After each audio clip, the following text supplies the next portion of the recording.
Yogyakarta. Ya, kota yang kaya akan kebudayaannya, kota yang dikenal sebagai kota pelajar ini menyimpan banyak sejarah, tradisi, serta keunikan bangunannya. Kali ini, kami melakukan KKL di beberapa objek yang ada di Yogyakarta. Yang pertama adalah kawasan Pura Pakualaman, kemudian Teras 1 Malioboro, selanjutnya Pasar Beringharjo, dan yang terakhir Desa Wisata Bobu.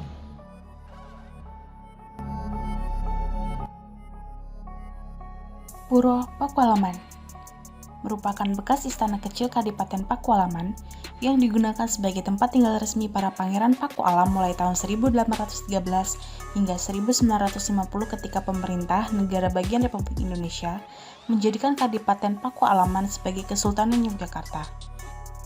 Regol Danawara ini sendiri merupakan akses masuk utama menuju Puro Pakualaman dari arah selatan. Regol Danawara ini memiliki bentuk atap kampung serotong dengan list blank rete-rete yang indah. Di bawah rete-rete terdapat tutup keong yang dihiasi dengan ornamen pada bidang segitiga sama kaki dengan motif tumbuh-tumbuhan. Di kiri dan kanan regol ini terdapat bangunan panjang yang mengelilingi Puro Pakualaman. Atapnya berbentuk limasan dengan emper sebelah pada bagian utara, yaitu pada bagian dalam area pura. Bangunan utama dalam Puro Pakualaman ini yaitu Bangsal Sewatama.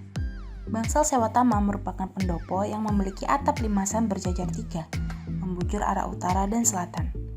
Terdapat tanah air pada sisi timur dan barat guna mengalirkan air hujan yang tertampung di atas atap.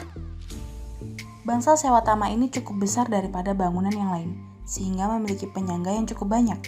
Fungsi dari Bangsal Sewatama sendiri yaitu untuk menerima tamu-tamu resmi dalam jumlah besar.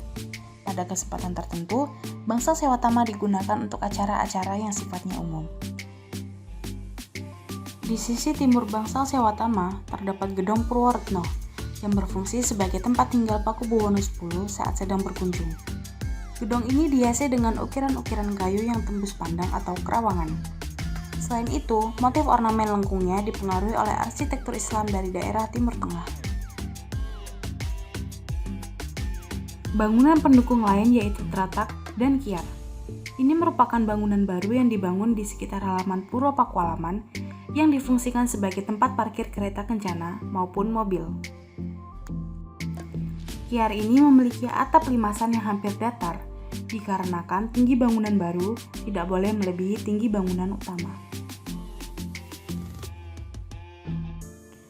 Puro Pakualaman sendiri sudah beberapa kali mengalami rehabilitasi akibat gempa yang terjadi di Yogyakarta. Rehabilitasi di Puro Pakualaman juga dilakukan masa kini. Rehabilitasi ini dilaksanakan karena adanya pelapukan akibat faktor usia bangunan dan iklim akibat gempa. Karena sebelumnya, bangunan Puro Pakualaman tidak dirancang sebagai bangunan yang tahan gempa. Akibatnya, di beberapa bagian bangunan ada keretakan. Akan tetapi bangunan masih utuh. Rehabilitasi yang dilakukan sebisa mungkin mempertahankan material dan konstruksi lama tanpa mengubah struktur terlalu banyak. Selain konstruksi struktur, pada lantai bangunan Bangsal Sewatama juga mengalami perbaikan.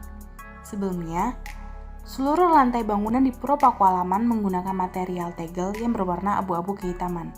Dikarenakan lantai di Bangsal Sewatama ini banyak mengalami kerusakan, lantai tegel diganti dengan lantai marmer yang berwarna putih. Hal ini menjadikan pembeda antara Bangsal Sewatama sebagai bangunan utama dengan bangunan lain sebagai bangunan pendukung.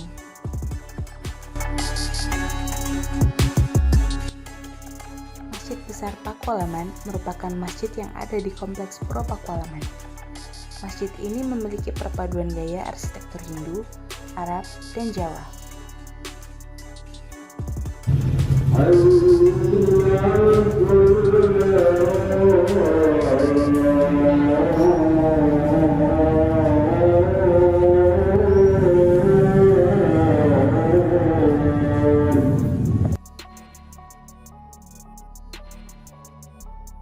Pada bangunan utama masjid terdapat 4 saka guru untuk menopang atap limas bertingkat 3 dengan atap sirap. Dilengkapi dengan mihrab, maksura, yaitu tempat untuk raja melaksanakan sholat, mimbar untuk khotbah, dan ruang untuk penjaga serta gudang. Pada ruang utama di sisi kanan dan kiri, dibuat posisi lebih rendah tanpa pembatas, dimaksudkan sebagai pewastren atau tempat sholat perempuan dan tempat mengaji. Pada awal pembangunan, serambi masjid tidak seluas sekarang. Kolam yang dulu mengelilingi masjid sekarang telah ditutup lantai kaca dan dihiasi tanaman buatan di dalamnya. Tinggi serambi tengah ditinggikan supaya tidak sama dengan serambi timur. Hal ini dikarenakan lantai bangunan baru tidak boleh melebihi ketinggian lantai bangunan lama. Masjid besar Pakualaman ini juga memiliki beduk. Masjid besar Pakualaman mengalami renovasi pada dinding bangunan serambi depan, di mana awalnya struktur bata diubah menjadi kayu, dikarenakan konstruksi kayu lebih tahan bila terjadi gempa. Di sebelah utara masjid terdapat sebuah bangunan rumah dinas untuk takmir masjid. Di samping kanan dan kiri masjid terdapat tempat untuk berwudu.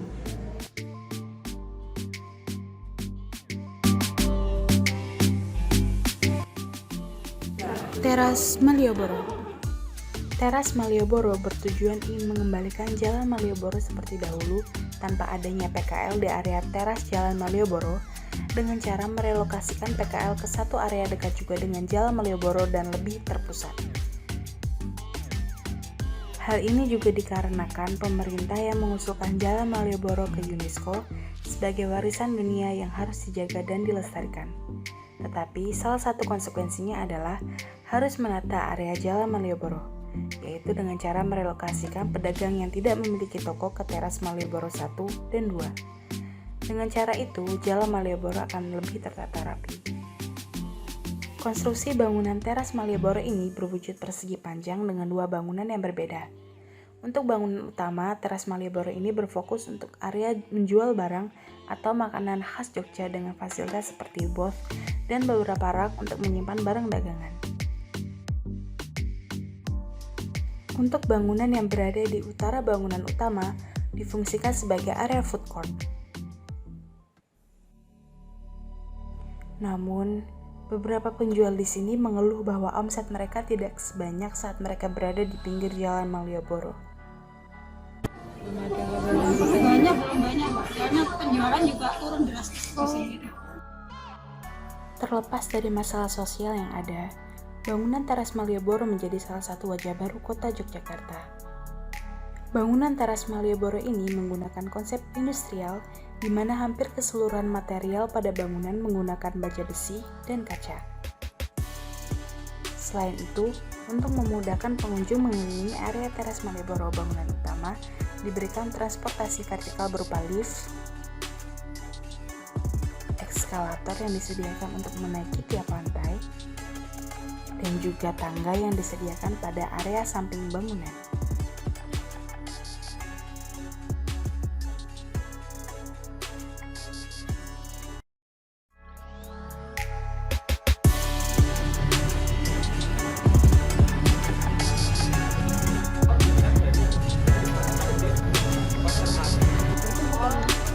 Pasar Beringharjo. Pasar Beringharjo merupakan salah satu landmark dan menjadi salah satu tujuan wisata utama di kota Yogyakarta.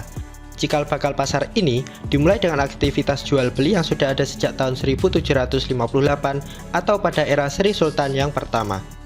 Hingga saat ini, aktivitas tersebut pun masih berjalan seiring dengan perubahan pasar Beringharjo yang semakin modern. Pada kios-kios pasar Beringharjo sendiri menawarkan beberapa produk, diantaranya kain, busana, kria, hingga jajanan pasar. Kios-kios tersebut menampilkan dua gaya arsitektur, yaitu gaya kolonial lama dan gaya tradisional baru. Di bagian tengah pasar ini terdapat satu model pasar tradisional dengan kemasan yang modern, yaitu disebut dengan Metro Beringharjo. Kondisi Metro Beringharjo menghadirkan suasana yang mirip dengan pasar modern. Ruangannya tertutup, tidak ada akses dengan lingkungan luar yang seperti layaknya ruangan lain di pasar ini.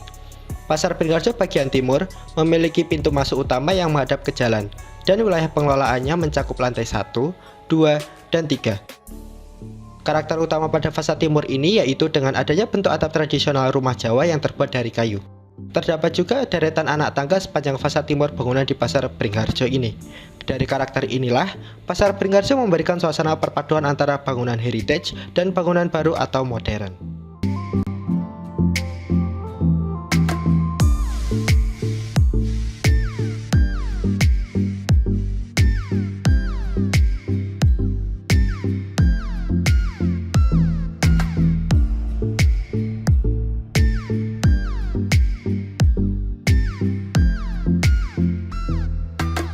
Desa Bobung.